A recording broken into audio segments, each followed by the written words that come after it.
2017년 저희 교회 표어는 이 성전을 헐라 내가 사흘 동안에 일으키리라 라는 요한복음 2장 19절 말씀입니다. 과연 이런 성구를 표어로 삼는 교회가 있을까 사실 궁금하기도 한데, 이 성구를 표어로 삼은 이유는 2017년 한 해 동안 너희가 이 성전을 무너뜨려라 헐어라 내가 3일 만에 다시 일으키리라 라고 하여서 우리 안에 부서져야 할 것, 무너져 내려야 할 것들이 무엇인지를 확인하고, 그리고 정말로 그것이 무너지기를 바라고, 그리고 주님이 일으켜 세우시는 그 참된 성전에 우리가 참여하는 한 해가 되기를 소망한다, 그런 마음으로 이 표를 정했습니다.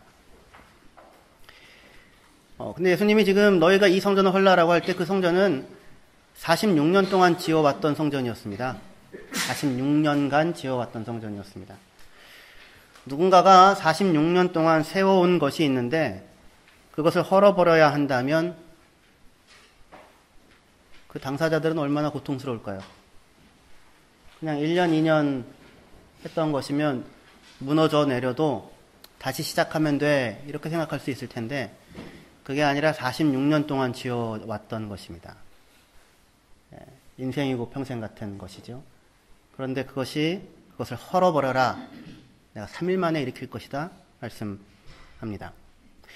우리의 인생과 삶을 건축에 비유한다면 우리는 지금껏 누구는 20년, 누구는 30년, 40년 또는 46년 또는 그 이상 우리의 삶을 건축해 왔다고 말할 수 있을 것입니다. 그런데 그렇게 힘겹게 세워온 것을 다 헐어버려야 한다고 한다면 그때 여러분들의 반응은 어떨까요? 네가 세워놓은 것 다 무너뜨려야 한다면요. 저는 아멘 감사합니다 이렇게 할 것 같습니다. 왜냐하면 주님께서 내가 사흘 만에 일으키리라 하시잖아요. 예수 믿어온 세월이 오래돼서 그런지 내가 세워올 수 있는 것, 내가 쌓는 것들은 결국 무너져 내리는 것이 맞고 거기에 참된 소망이 없다라고 생각하게 됩니다. 그리고 오직 소망을 주님께서 세워가시는 참된 성전에만 두게 됩니다. 그런데 지금 유대인들은 예수가 누구인지도 몰랐고 예수가 일으키겠다고 하는 성전이 무엇인지도 몰랐으니 청천벽력과 같은 소리입니다. 46년 동안 세워왔는데 BC 20년부터 세웠습니다. 그래서 지금 46년째 세워져 왔고 언제까지 성전을 세우냐면 서기 63년까지 세웁니다. 83년 동안 세워가는 성전입니다. 그런데 그 성전이 완공된 후 7년 후 AD 70년에 성전이 돌 하나도 돌 위에 남기지 아니하고 완전히 다 무너져 내리고야 맙니다.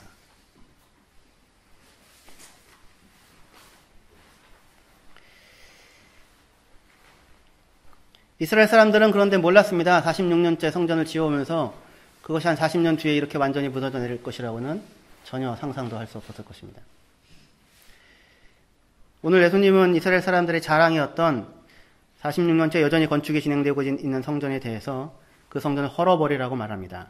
그러면서 당신 자신이 사흘 동안에 성전을 일으켜 세울 것이라고 하십니다. 이때 예수님이 다시 세우신다고 하는 성전은 돌로 된 어떤 건축물이 아니라 참된 성전 대신 당신의 몸, 죽음과 부활, 그 새 생명 가운데 살아 들어온 모든 교회와 성도들을, 여러분들을 가르치는 것이었습니다. 예수님의 이 말씀은 충격적으로 보여지는 성전에 대한 이 말씀은 예수님께서 어디서 하셨냐면 성전에서 하셨습니다. 성전 청결 사건을 일으킨 다음에 하셨습니다. 성전 청결 사건이라는 것은 무엇이냐면 예수님께서 그 성전 안에서 양이나 소나 비둘기를 파는 사람들, 그것들 다 쫓아내고 환전상들, 돈을 바꾸는 사람들 다 쫓아냈던 것을 보통 성전 청결 사건이라고 합니다. 이 말씀에 이어서 이 성전을 헐라 내가 사흘 만에 일으키리라 말씀하시는 것입니다. 그런데 이 성전 청결 사건은 보통 공간복음, 사복음서 중에서 마태, 마가, 누가복음에는 성경의 제일 마지막 부분에 나와 있습니다. 예수님이 십자가에 돌아가시기 한 일주일 정도 전의 사건입니다. 아마도 역사적으로 볼 때 그때 일어났을 것입니다. 예수님의 십자가 죽음의 직접적인 이유가 됩니다. 그런데 요한복음은 그 사건을 성경 제일 뒤에 기록하고 있지 않고 제일 앞부분 2장의 첫머리에 기록하고 있습니다.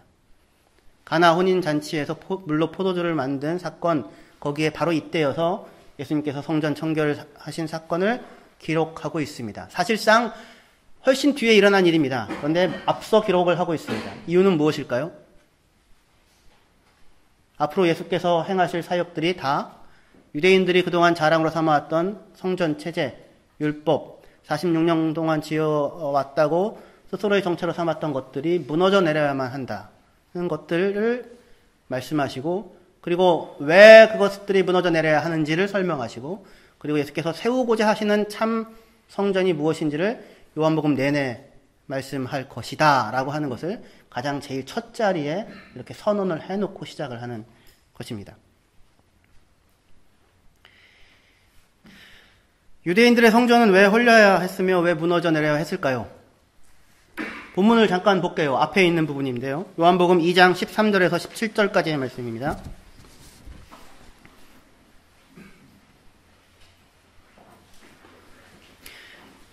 요한복음 2장 13절에서 17절입니다. 유대인의 유월절이 가까운지라 예수께서 예루살렘으로 올라가셨더니 성전 안에서 소와 양과 비둘기 파는 사람들과 돈 바꾸는 사람들이 앉아있는 것을 보시고 노끈으로 채찍을 만드사 양이나 소를 다 성전에서 내쫓으시고 돈 바꾸는 사람들의 돈을 쏟으시며 상을 엎으시고 비둘기 파는 사람들에게 이르시되 이것을 여기서 가져가라. 내 아버지의 집으로 장사하는 집을 만들지 말라 하시니 제자들이 성경 말씀에 주의 전을 사모하는 열심히 나를 삼키리라 한 것을 기억하더라 말씀합니다. 이 말씀에 이어서 이 성전을 헐라 내가 사흘 만에 일으키리라 라고 하시는 말씀이 이어지는 것입니다. 예수님이 성전에서 소와 양과 비둘기 파는 사람들, 돈 바꾸는 사람들이 앉아있는 것을 보시고는 노끈으로 채찍을 만드셔서 소와 양을 다 내쫓으시고 돈 바꾸는 사람들의 돈을 쏟고 상을 엎으십니다. 그리고는 내 아버지 집으로 장사하는 집을 만들지 말라라고 말씀을 하고 있습니다. 지금 예수님께서 성전에서 행해지는 일들, 유대인들의 경건의 실체, 그것을 설명하는 한 단어가 있는데 장사하는 곳이다 라고 하는 것입니다. 이곳은 하나님을 예배하는 내 아버지 집이 아니고 지금 장사하는 곳이다. 구약 성경에서 이 단어로 사용되어지는 경우가 한 3군데 정도 있는데 다 두로라고 하는 장사로 성공한 지역의 무역을 나타낼 때 사용되어지는 단어입니다. 적나라하게 영어 성경은 뭐라고 쓰고 있냐면 마켓이라고 쓰고 있습니다. 마트, 슈퍼마켓, 마트. 그러니까 예수께서 성전에 오셔서 보셨을 때에 지금 예루살렘 성전의 모습은 무엇이었냐면 마트였습니다. 마트. 마켓이었습니다. 내 아버지 집을 마트로 만들고 있구나. 그렇게 얘기를 하시면서 분노하시고 그들을 쫓아내시는 것입니다. 장사하는 곳. 실제로 장사가 이루어지고 있었습니다. 재물들을 팔았습니다. 재물들을 왜 팔았냐면 멀리서 유월절을 지키기 위해서 로마 전역에서 오거든요, 사람들이. 그런데 짐승을 다 가지고 올 수는 쉽지 않잖아요. 쉽지 않은 일이죠. 그러니까 성전에서 손쉽게 짐승을 구하는 겁니다. 그런데 그 짐승을 구하면 좋은 점이 하나 있는데 뭐냐면 성전에서 공식적으로 인증된 정결한 제물입니다. 그러니까 어디 정결한 제물 구하러 돌아다닐 필요가 없습니다. 어련히 거기서 아주 공식적인 채널로 확실하게 정결한 제물, 드려도 괜찮음, 최상급 제물 이렇게 나와 있는 겁니다. 그러니까 돈 내고 사면 되는 거죠. 그리고 환전상들이 있었는데 그 이유는 무엇이었냐면 로마에서는 데나리온이라는 화폐를 썼는데 그 동전 안에는 가이사 황제의 얼굴이 그려져 있었습니다. 이스라엘 사람들이 생각할 때는, 유대인이 생각할 때는 그것은 우상숭배였습니다. 성전세를 바쳐야 하는데 그 돈을 바칠 수는 없다라고 해서 두로 화폐라고 가이사의 얼굴이 그려지지 않은 동전이 있었습니다. 그 동전을 바꾸어 주는 겁니다. 물론 미리 두로 동전을 챙겨올 수도 있었겠으나 성전에서 그렇게 모든 편의를 제공해 주는 것입니다. 이 일은 어떻게 보면 피치 못할 일이죠. 이해할 수 있을 만한 모습일지도 모르겠습니다. 하지만 실제로 성전에서 벌어지고 있는 상황은 무엇이었냐면 성전을 지금 한 40년 동안 잘 지어놓고 그것을 제사의 중심지로 만들어 놓고는 그것으로 말미암아 돈을 버는 겁니다. 재물을, 최상급 재물을 팔게 되니까 큰 이익을 남길 수 있을 것이고, 환전을 하게 되면 당연히 수수료를 받게 되겠죠. 그렇죠? 그러니까 그것을 하면 할수록 더욱더 많은 돈을 벌게 될 수 있는 구조입니다. 벌은 돈을 가지고 무엇을 했을까요? 다시 성전을 짓는 겁니다. 다시 성전을 화려하게 치장을 하는 것입니다. 46년 때였으니까 앞으로도 한 40년을 계속해서 이렇게 축적된 돈으로 성전을 더 꾸미고 그것으로 말미암아 사람들의 돈을 더 확보할 수 있는 통로가 되는 것입니다. 일종의 독점 재벌의 모습과 같습니다. 당시의 성전의 모습이.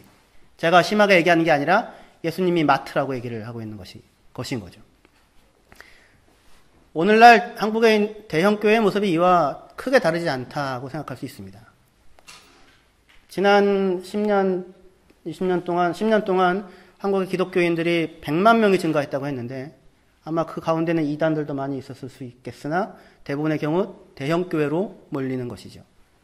교회 건물이 좋고 시설이 좋고 여름에도 시원하고 겨울에 따뜻하고 그리고 모든 프로그램들이 잘 돼 있어서 아이들 데리고 교육시키기에 좋으니 그것으로 사람들이 몰리게 되고 몰리는 만큼 더 많은 돈을 확보할 수 있게 되고 그것으로 다시 성전에 건물에 투자하게 되고 하게 되어지는 순환이 일어나는 것입니다. 교회가 그렇게 되자 하나님을 예배하는 공간이기보다 돈벌이를 위해서 나갈 수 있고 정보의 교류를 위해서 나갈 수 있고 그리고 정치적 세력을 구축하는 데 도움이 되는 클럽과 같은 곳이 손쉽게 되어 버렸습니다. 특별한 신앙이 없다고 할지라도 거기에 나가서 얻을 수 있는 것이 많다 이렇게 여겨지는 공간인 거죠. 예수님은 그러한 성전의 모습에 분노하시면서 그들을 내어 쫓으시고는 그 성전의 무너짐을 말씀하십니다. 이 사건을 통하여서 우리가 무너져야 하는 모습은 그러면 도대체 무엇이고 그리고 새롭게 세워져야 하는 모습은 무엇인지를 몇 가지를 확인할 수 있는데 오늘은 신년 첫 주를 맞아서 단 하나의 사실만을 확인해 보고자 합니다. 그 내용을 마음에 새겨갔으면 좋겠습니다. 무너지고 새롭게 되어져야 할 한 가지라고 하는 것은 본문에서 금방 확인할 수 있는 것이 내용이 없는 형식적인 경건에 대한 것입니다. 내용은 없는 형식적인 경건입니다.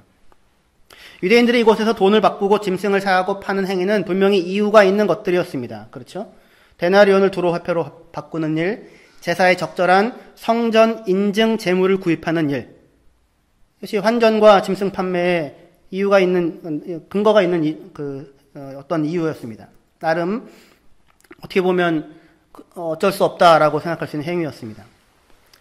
6월절 대규모의 순례객들이 먼 곳으로부터 재물을 가져와서 드리는 일은 쉽지 않았고 그리고 황제의 얼굴이 새겨져 있는 돈으로 성전세를 바칠 수는 없는 일이었습니다. 그래서 편의를 제공하고자 그곳에서 환전상과 재물 판매소를 개설한 것입니다. 하지만 실제로 그곳에서 행해지는 모습을 살펴보면 1년에 한 번, 두 번 명절을 맞아서 다 같이 모여서 일종의 문화적 일체감을 확인하는 형태였습니다. 정작 중요한 본질, 자신들이 그곳에서 누구를 예배하고 있는지는 관심 밖의 일이었습니다. 왜냐하면 성전에서 인증받은 재물과 성전에서 교환한 돈으로 하나님께 바치는 좋은 예배를 드리고 있다고 이미 생각할 수 있기 때문입니다. 그것만으로 충분한 것입니다. 하지만 정작 자신들이 지금 누구에게 예배하고 있는지, 왜 이곳에서 예배하고 있는지를 놓치고 있는 것입니다. 이런저런 정해진 규칙들이 있습니다. 그 규칙들을 지키기 위해서 성전에서 편의를 제공하고 있는 것입니다.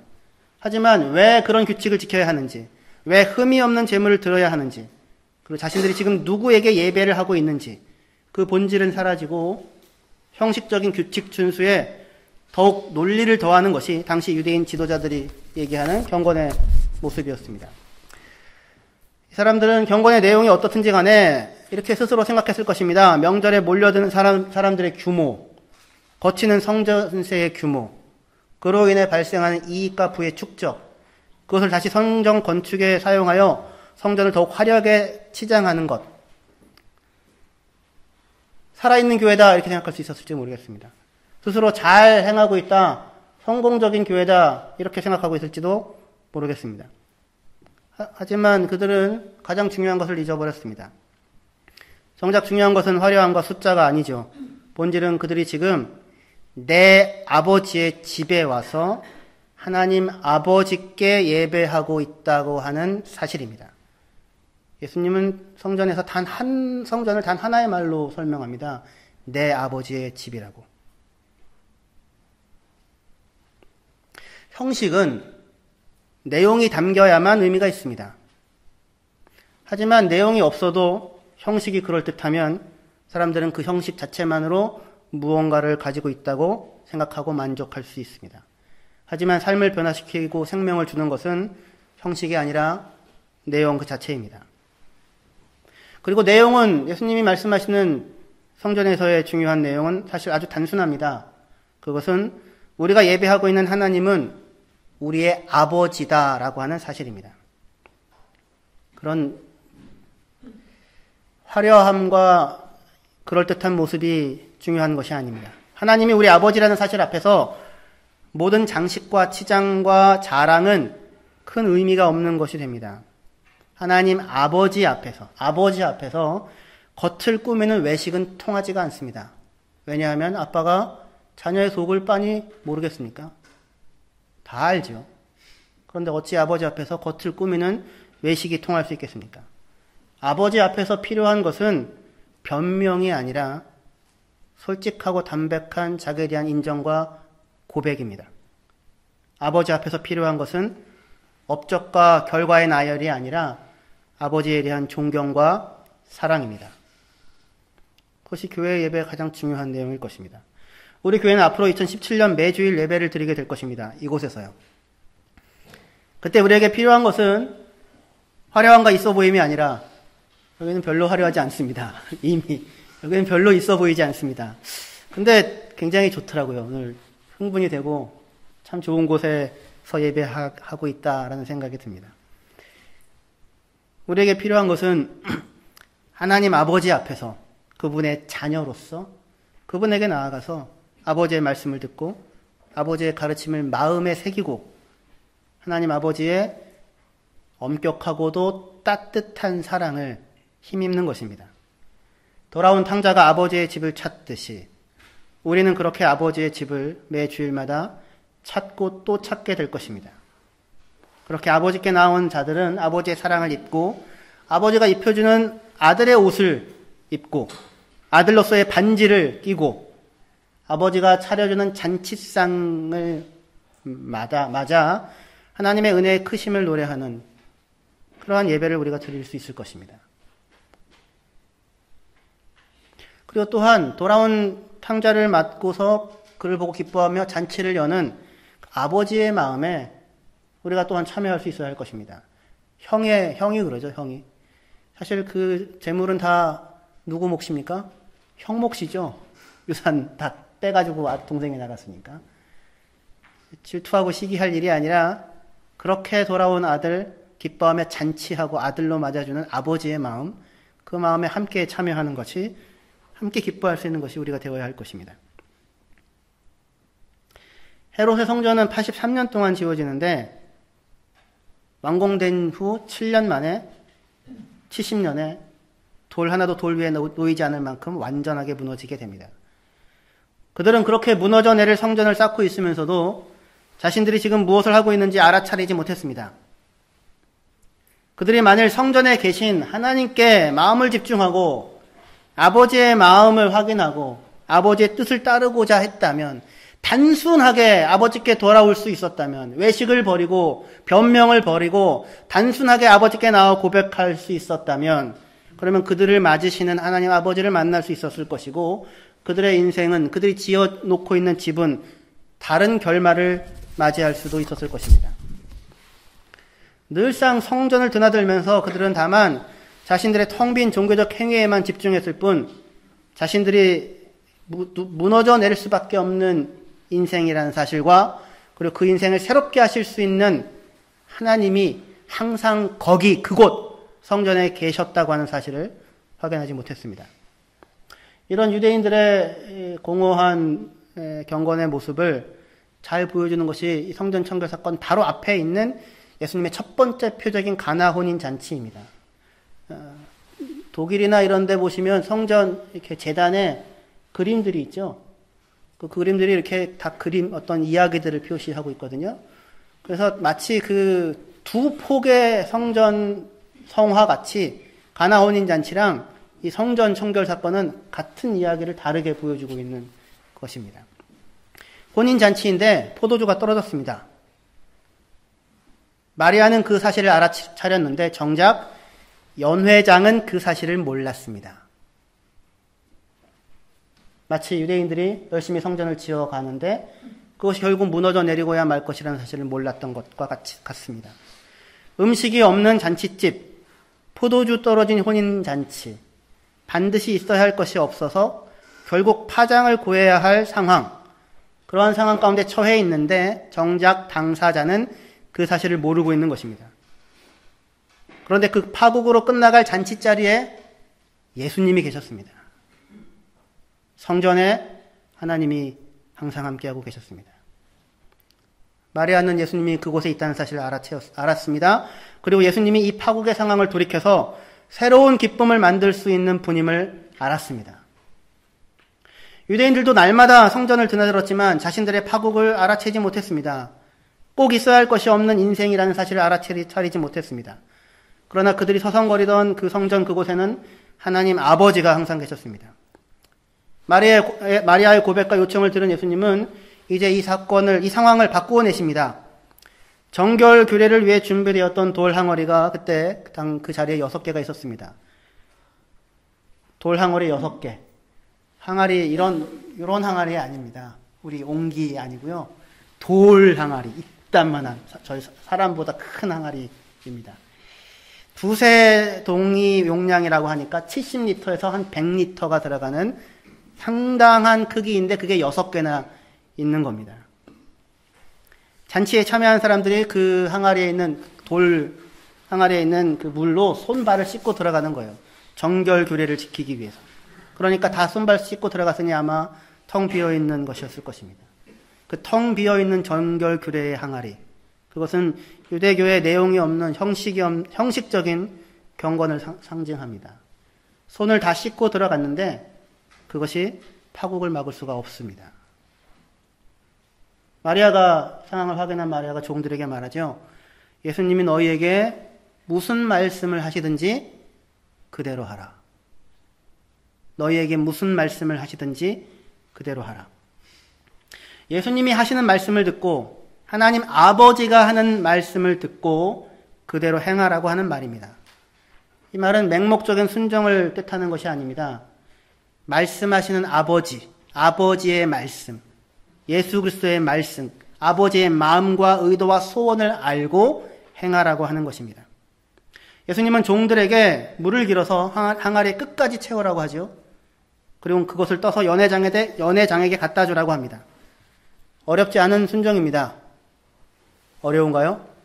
맞아 죽을 수도 있는. 하지만 그 행동 자체는 지극히 단순한 순종입니다. 어렵고 복잡한 것이 아닙니다. 순종에 대한 요구는 사실상 어렵고 복잡하지 않습니다. 언제나 그렇습니다. 순종에 대한 요구는 정말 단순하고 분명하고 명확합니다. 그것을 어렵고 복잡하게 만드는 것은 우리들입니다. 우리들의 변명입니다. 참된 변화는, 생명을 낳는 변화는 예수 그리스도의 말씀에 있고 그 말씀에 순종하는 데 있습니다. 우리가 아무리 치장을 하고 오랜 세월을 쌓고 전통과 규례를 만든다고 해도 우리가 만들어낸 것에 생명이 있는 것이 아니고 오직 예수 그리스도의 말씀에 예수 그리스도의 죽으심과 부활에만 생명이 있습니다. 손발을 씻는 허드렛 물이었습니다. 그것을 갖다 주자 변화가 일어납니다. 생명의 능력은 무슨 도구냐에 있는 것이 아니라 예수에게 있는 것입니다.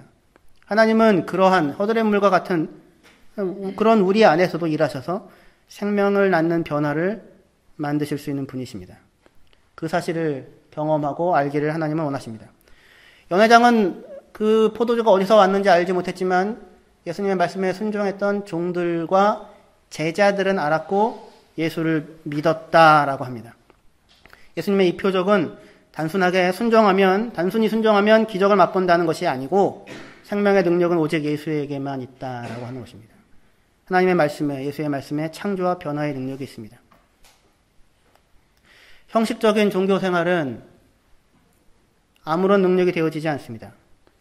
형식적으로 교회 나와서 신앙생활을 하는 것은 아무런 변화도 낳지 못합니다. 삶의 변화를 만들어내지 못할 것입니다. 46년을 지어와도 46년 동안 교회를 다녀도 다만 손을 씻고 요구되는 몇몇 행위들을 하는 형태의 종교생활이 삶의 전부라고 생각한다면 그것은 결국 무너져 내리고 말 것입니다. 그리고 변화는 일어나지 않을 것입니다. 예수님은 이 성전을 헐라 내가 3일 만에 일으키리라 라고 합니다. 자신의 십자가의 죽음과 부활을 말씀하시는 것입니다. 예수님은 사역을 시작하시는 처음부터 십자가를 앞에 두고 당신의 삶을 시작하고 있습니다. 죽음의 자리까지 가기로 마음을 먹고 가고 있는 것입니다. 자기가 생각하는 자기의 생각, 자기의 뜻, 자기의 기질, 자기의 편의를 다 내려놓고 예수님이 항상 하시는 것은 무엇이냐면 요한복음에서 하나님 아버지의 말씀을 이루고자 한다라는 것입니다. 하나님 아버지의 말씀을 나의 뜻과 나의 생각과 나의 소망으로 삼아 살아가는 것, 그것이 예수님의 이 성전 행위 이후의 삶이었습니다. 올 한 해 우리 안에 무너져 내려야 할 만한 것이, 무너져 내려야만 하는 것이 있다면 전부가 다 무너지는 한 해가 되어지기를 바랍니다. 그리고 예수께서 무엇을 말씀하시든 그대로 하라라고 하는 말씀대로 그분의 말씀에 단순하게 순종하는 한 해가 되기를 원합니다. 그리하여 스스로 아무리 쌓아도 무너져 내릴 수밖에 없는, 아니 무너져야 마땅한 인생과 집을 쌓고 있는 우리들, 그 우리의 파국날 수밖에 없는 산 가운데 항상 계셨고 찾아오셨고 성전에 계셨고 아버지로 계셨던 그분에게 단순한 마음으로 나아가 단순한 마음으로 그분의 말씀을 듣고 단순한 마음으로 그분의 말씀을 순종하고 살아갈 때에 파국을 넘어서 죽음을 넘어서서 참된 생명과 영생을 살아낼 수 있는 것이 우리의 삶이 되어질 것입니다. 기도하시겠습니다.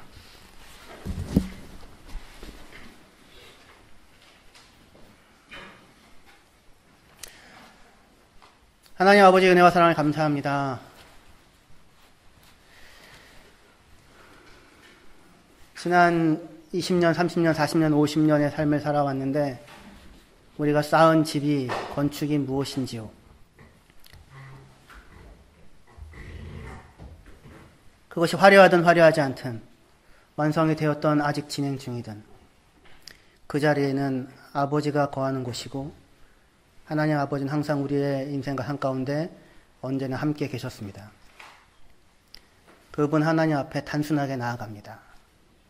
마땅히 무너져 내려야 할 것들에 정신을 집중하고 마음을 쏟아놓는 어리석은 파국의 삶이 우리의 삶이 아니라 그 자리에서 돌이켜 우리를 사랑하시고 우리를 찾아오셨고 우리에게 말씀하시는 죽음을 넘어 진정한 생명을 만들어내실 수 있는 예수 그리스도께 단순하게 나아가 그분의 말씀에 순종함으로 2017년을 승리함으로 살아내어지는 저희 키리안 성교회 모든 성도님들의 삶이 되어지게 하여 주시옵소서. 예수님의 이름으로 기도합니다. 아멘.